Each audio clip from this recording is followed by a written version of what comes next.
इस वक्त देश में एक ट्रेंड चल रहा है। एक तरफ आपको भ्रष्टाचारी कहा जाएगा, भ्रष्टाचार का पैसा जुटाकर काम करने वाला नेता कहा जाएगा, आपकी पार्टी को टारगेट किया जाएगा और फिर अचानक छापे पड़ने शुरू हो जाएंगे। छापे पड़ते पड़ते एक दिन खबर आ जाएगी कि जिस घर में छापे पड़ रहे थे, जिस नेता को भ्रष्टाचारी बताए जा रहे थे, वो बीजेपी में शामिल हो गए। सब छापे रुक जाएंगे, भ्रष्टाचार की खबरें पुरानी हो जाएंगी, कोई उन खबरों को छेड़ेगा नहीं, क्योंकि बीजेपी में शामिल होने वाले पूर्व भ्रष्टाचारी नेता अब राष्ट्रवाद की बातें करने लगेंगे।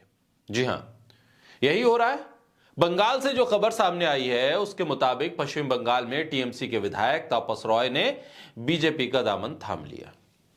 बीजेपी के पश्चिम बंगाल प्रभारी मंगल पांडे और विधानसभा में विपक्ष के नेता शुभेंदु अधिकारी ने टीएमसी के विधायक तापस रॉय को पार्टी में शामिल करवा दिया, पार्टी का झंडा पकड़वा दिया। करीब 2 महीने पहले ही ईडी ने तापस रॉय के यहां छापा मारा था और तभी से उनका टीएमसी से मोह भंग होने लगा था, बीजेपी की तरफ आकर्षित होना शुरू हो गए थे।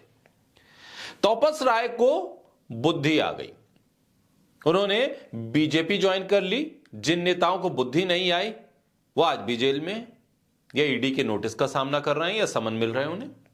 अब वो बुद्धिहीन लोग जेल में हैं या ईडी की छापेमारी झेल रहे हैं, अब उनका क्या किया जाए। तापस रॉय तो बुद्धिमान थे, सोच समझ गए। अब क्रोनोलॉजी आप समझिए। 12 जनवरी को कोलकाता में टीएमसी के नेता तापस रॉय के ठिकानों पर ईडी की छापेमारी होती है। 12 जनवरी को ही बीजेपी के नेता शुभेंदु अधिकारी कहते हैं चोर के घर में ईडी की छापेमारी होगी। बंगाल के युवा और लोग चाहते हैं कि वो सलाखों के पीछे जाएं। उसी 12 जनवरी को टीएमसी का कहना होता है कि ईडी की यह कार्रवाई राजनीति से प्रेरित है और बीजेपी द्वारा लिखी गई है। पश्चिम बंगाल बीजेपी दिल्ली को सूची भेज रही है और उसके मुताबिक केंद्रीय एजेंसियां बीजेपी कैडर के तौर पर काम कर रही हैं। अब बात आ गई 4 मार्च की। 4 मार्च को टीएमसी विधायक तापस रॉय ने विधायक पद से इस्तीफा दिया। 4 मार्च को टीएमसी विधायक तापस रॉय ने अपनी पार्टी से इस्तीफा देने के बाद पश्चिम बंगाल के एलओपी लीडर ऑफ अपोजिशन और बीजेपी के विधायक शुभेंदु अधिकारी का कहना क्या था? वो हमारे राज्य के बहुत वरिष्ठ नेता हैं, वो एक पूर्व मंत्री हैं, 4 बार मंत्री रह चुके हैं, 5 बार विधायक हैं। मैं पार्टी और विधायक पद से इस्तीफा देने के उनके फैसले का स्वागत करता हूं। 6 मार्च को पूर्व टीएमसी नेता तापस रॉय पश्चिम बंगाल के नेता प्रतिपक्ष और बीजेपी के नेता शुभेंदु अधिकारी की मौजूदगी में बीजेपी का झंडा थामकर बीजेपी में शामिल हो गए। शुभेंदु अधिकारी ने कहा कि तापस रॉय राज्य के सीनियर सम्मानित नेता हैं, उनका स्वागत है। 1.5 महीने में कितना बड़ा परिवर्तन आ गया। 1.5 महीने में कथित चोर अब कट्टर राष्ट्रवादी विराट हिंदू हो गए और एक और भ्रष्टाचारी नेता भाजपा की वॉशिंग मशीन में धुलकर साफ हो गया।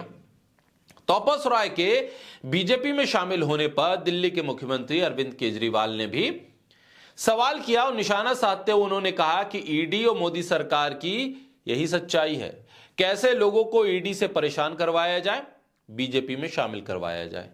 ईडी की रेड करवाकर पूछा जाता है कि कहां जाओगे, बीजेपी या जेल।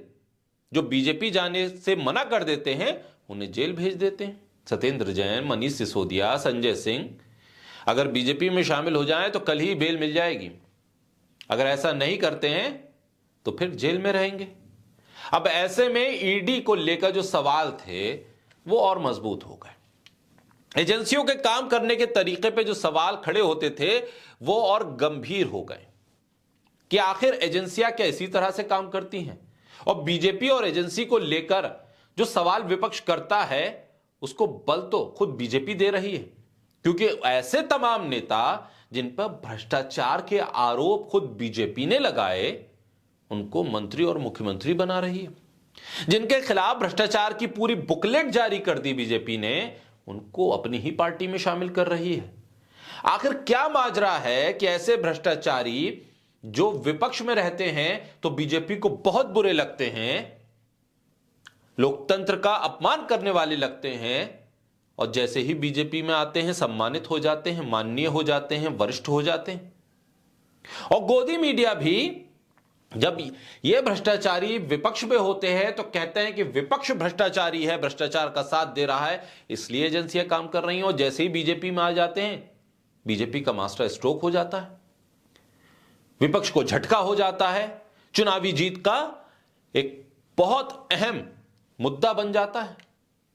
ये दोगला रवैया भ्रष्टाचार को लेकर ये साफ बताता है ये कोई लड़ाई भ्रष्टाचार के खिलाफ नहीं है, सीधी सियासत की लड़ाई है, सत्ता की लड़ाई है, दबाव की लड़ाई है, ताकत की लड़ाई है, चुनाव जीतने हारने की लड़ाई है, एक पार्टी को खत्म करके अपनी पार्टी को मजबूत करने की लड़ाई है।